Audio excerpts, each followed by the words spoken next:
everyone, as has already been said, who suffers from Parkinson's exhibits slightly different symptoms, suggesting that there are potentially more than one cure. On the other hand, if I understand it correctly, the root cause of the disease is degradation of the dopamine-producing cells in the SNPC. That suggests that dopamine replacement therapy ought to work for all. There's a dichotomy. Can you expand on that a bit? You touched on it previously. Well, and in fact, our research on transplants for Parkinson's began 20 years ago here in Cambridge with answering the question of what's the difference between different types of people with Parkinson's. So we collected everyone with Parkinson's in the county of Cambridgeshire over a 2-year period and followed them over time. And it was clear that over time, as you say, the biggest difference was that there were clearly a group of people who tended to be relatively younger, who progressed relatively slowly, whose main problem always seemed to be mainly motor.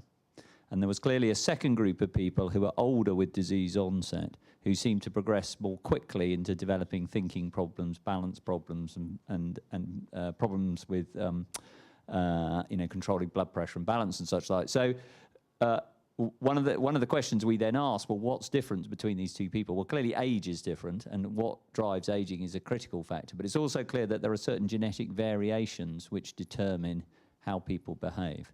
So my interpretation on the heterogeneity of Parkinson's is that Parkinson's is fundamentally one disease process, but that actually what happens is people progress at different rates, and the reason they progress at different rates is that the pathway which is driving the problem with the protein which is associated with it, in some people there are many problems in that pathway, so the pathway soon gets overwhelmed and you end up with problems in lots of different sites, and in some people they can handle it much better, and so it tends to be more localized.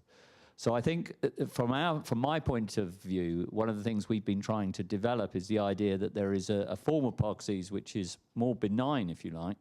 It's more around dopamine, and that type of patient would do extremely well with these type of therapies we talked about today. There's a more, if you like, malignant form of the disease where it tends to progress more quickly, and that might be the very group who are best served by drugs which are designed to slow down the disease process, as has been sort of championed, if you like, by the Cure Parkinson's Trust through their linked clinical trials. So I think, and there are now several studies. There's a big study in the UK run out of Oxford, and there's a big study which is run throughout the whole UK called Proband, where they're trying to segregate patients into different groups. And I think both of those groups have now said that there are probably 3 or 4 types, but I would say these 2 main types clearly sort of frame the different types that are there. But Claire, I'm sure you have other views. Well, I was looking for a place to disagree with you, and I almost got you, but not quite. When you said Parkinson's is one process, right? I would say Parkinson's, I'd like to see it as not one single disorder. I'd like to figure out a way that we can work on defining subtypes. With a practical viewpoint, it's not just to break down for the intellectual satisfaction of it. It's really to see if we could figure out subtypes of Parkinson's where people in subtype A might do better with one particular therapy. Perhaps, you could think about some people do great with levodopa and don't really have much of a problem in terms of developing dyskinesia. And yet I've seen other patients in my practice where I start them on a low dose, and within 6 months, they're already starting with head bobbing and a little bit of weaving. So I think Roger's right. I think it's actually going to turn out to have a genetic underpinning. And it's hard to get at that because Parkinson's is so complicated. And so what we try to do, Roger mentioned these kind of databases where you accumulate data on an awful lot of people, hundreds of people. In the US, we are very lucky to have a study running called PPMI, and it's run by the Michael J. Fox Foundation, and they've been collecting very carefully systematic data on people from the time that they're diagnosed and they're not taking medicine, and then they just follow them over the years. And one of my colleagues, Fei Wang, does this approach called machine learning. It's like deep learning. And he starts off without any particular preconceptions of what subtypes of Parkinson's should be like.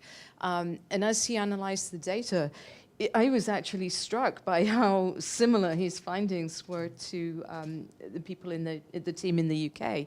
And he thought that he could see 3 different subtypes, meaning that you might be able to take some of that data right up front, and predict. And for me as a clinician, I could say, well, you've got this, this, and this, so I think you're going to do well overall, and I would have data to be able to say that.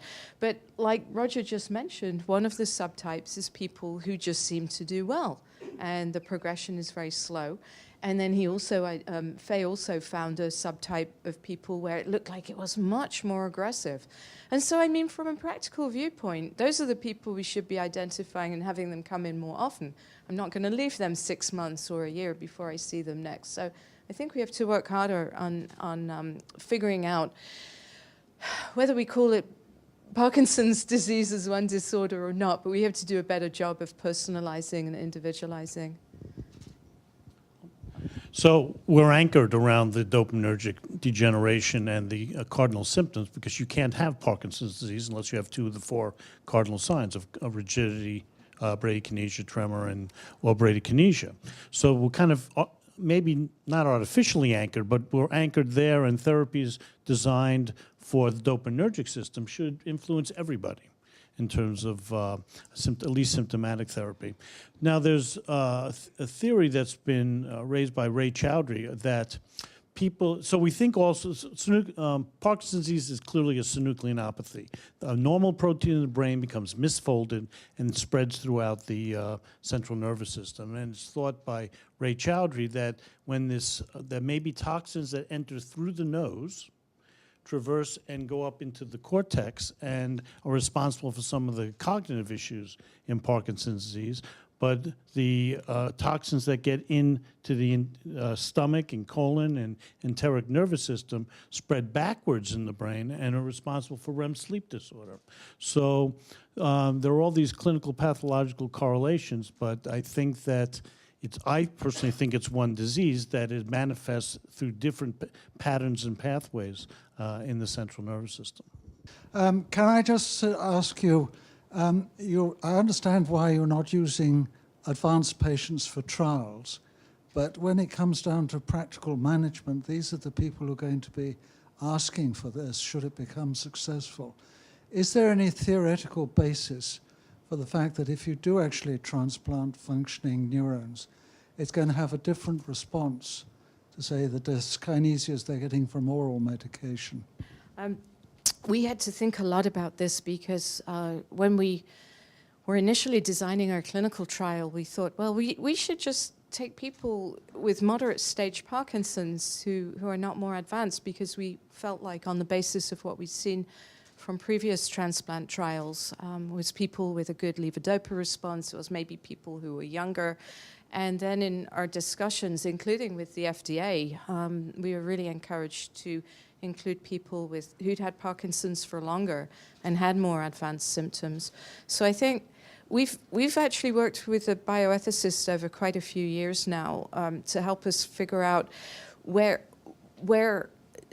do we think we draw the line in terms of, do we take people with more advanced Parkinson's who might have symptoms where they don't stand any chance to benefit from the cells?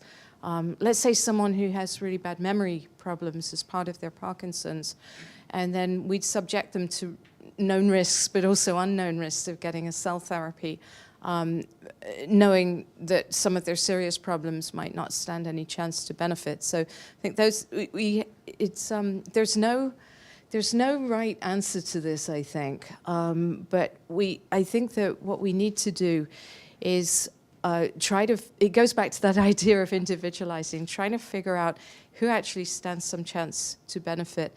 I don't think it's easy to just make a cutoff by saying moderate to advanced. No, I think it's a very valid point, and I think the question is, where do you start and where do you end? So when we looked at all the data from the fetal dopamine transplants, the group that seemed to benefit most, as best as you could tell, were people who were slightly younger with less advanced disease. But that doesn't mean that older people with more advanced disease couldn't respond to it. It just seemed that looked like the optimal group to begin with. So like a lot of therapies, you'll often say, well, I'm going to pick what I think is the best group to show that I can do this in the most effective way. And then you start to expand out of that. So as Jeff said, if you've got Parkinson's disease, by definition, you have to really respond to L-DOPA. We're putting dopamine cells into the brain. So there's no reason to believe that dopamine cell-based therapies could not be useful for everybody. As Claire says, there's also no point putting dopamine cells in the same way there's no point giving dopamine therapies aggressively to people whose problem is not related to the dopamine aspects of Parkinson's disease. So one has to sort of, I think, so I imagine that the way this field will play out if it works, and that's an unknown, is that the envelope will expand and people will start to come in who are younger and less advanced, and older and more advanced. There will come a point, and this is what's happened with deep brain stimulation, where you eventually say, actually, I don't think these people are going to benefit, and we've got much better at defining what that group is. And ultimately, as some of you would have heard me say before, you know, the future of this therapy, if it really does work, would be it becomes a first-line treatment. You could well imagine that, you know, you have someone with Parkinson's, you treat them with a cell-based therapy, and whilst it doesn't cure people, what it would do is it would stop you needing to take any medication if it really works. And if it really works and you don't need any medication, then you don't get any complications from the medication. So then you don't need all the treatment and the other therapies which are out there at the moment. So whilst people always say it's not a cure, if it really works as well as one would hope, essentially everything you do in 2019 in the clinic in terms of drug therapies becomes redundant. So the potential is huge for this. But when you start, you really have to select the group that you think is going to give you the best chance of seeing something, rather than just do a sort of, let's take all and see what happens. And take that privilege. But really to follow on from that, the heterogeneity of Parkinson's you're all very aware of and you've spoken about. Is there more you could say about the choice of cell sources at this stage? I know that it's good that you're looking at different cell sources, but even embryonic derived cell sources, although they might eventually be produced in a uniform way, come from different sources. We touched on the mature induced pluripotent approach. Is there anything more you could say about the choices at this stage? Yeah, I mean, it's an interesting question. And I think in a way it doesn't matter so much where you start, but it matters what you have in the end. So what is the product that you put into the brain? And for me, it's important that that product, whether it comes from an ES cell or an iPS cell, that I know that that product is safe, and I know that it's going to be effective when I transplant it. So depending on what cell type you start with, you need to make sure that it's safe and effective in slightly different ways. But if you can do that and show that, then I think that no matter what cell you use is not so important. If you think in the future and you think about personalized medicines, you can maybe have your own cells. Then, of course, you have to go either with iPS cells that June is working with or other types of reprogramming. So I also work with taking skin cells and turning them directly into dopamine neuron for transplantation, or even to reprogram. We all have cells in our brain that are not neurons, the glial cells. So a large part of my group, we work, can we take these glial cells and turn them into a neuron directly inside the brain? With that comes, of course, other questions, because do you want your own cells? It's good because you don't need immune therapy, maybe. But what if they have a sensitivity to the disease process so that your graft doesn't last for 30 years? It only lasts for 10 years, and then it has Parkinson's disease and stop functioning. So these are all questions that we work on in the laboratory. But for now, I think that what's most important is what is it that you put in the brain. And if you can show that that's safe and effective, that's the best cell source. And there's a couple of different ones for those. What's the best in the future? We just have to see. As a pluripotent stem cells, so there's no difference between ES cells and iPS cells. The only advantage of the iPS cells is that you can use autologous transplantation. So that means you don't have to immune suppression. But for now, so it is too expensive, so it is not realistic now. I think the other thing you can't completely divorce out of all of this is these are not, they do have some ethical association, some of these cells. So there are scientific reasons why there's no difference, but there are also ethical aspects which do govern some people's decisions as to what would be the most ethically acceptable cell to use in patients.